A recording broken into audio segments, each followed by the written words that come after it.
সংস্কৃতিকে রক্ষা করতে চান, এই তার যে ভক্তির ধারা, সাধনার ধারা, তার সিদ্ধির ধারাকে রক্ষা করতে চান, বাংলার সংস্কৃতির সবচেয়ে শক্তিশালী ভিত্তিটাকে রক্ষা করতে চান, অবিলম্বে শিল্পকলা একাডেমিতে বড় ধরনের অনুষ্ঠান করবেন, যাতে আমরা বুঝাতে পারি এই সংস্কৃতির অবদানের ক্ষেত্রে মাজারগুলো, আমাদের বিভিন্ন পীর ফকির মসজিদদের বিভিন্ন তাদের সাধনার ক্ষেত্রগুলো কত বড় অবদান রেখেছে।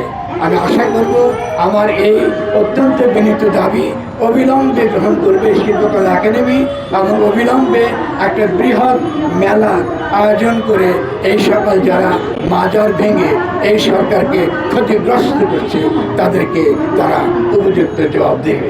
সেই ক্ষেত্রে আমাদের দিক থেকে সকল প্রকার সহযোগিতা আমরা করব, কারণ আমাদের সংস্কৃতির বিকাশের ক্ষেত্রে মাজারের ভূমিকা অত্যন্ত অত্যন্ত নির্ধারণ।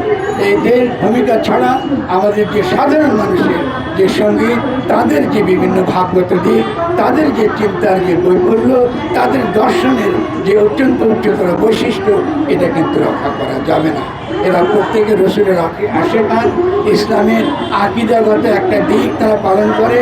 আমাদের আকিদাগত পার্থক্য থাকতে পারে, সে নিয়ে আমরা তর্ক করবো, আলোচনা করব, অবশ্যই করবো, কোনো সমস্যা নাই।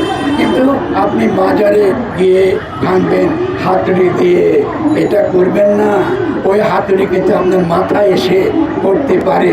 দয়া করে এগুলো করবেন না। সবাইকে অনেক অনেক ধন্যবাদ।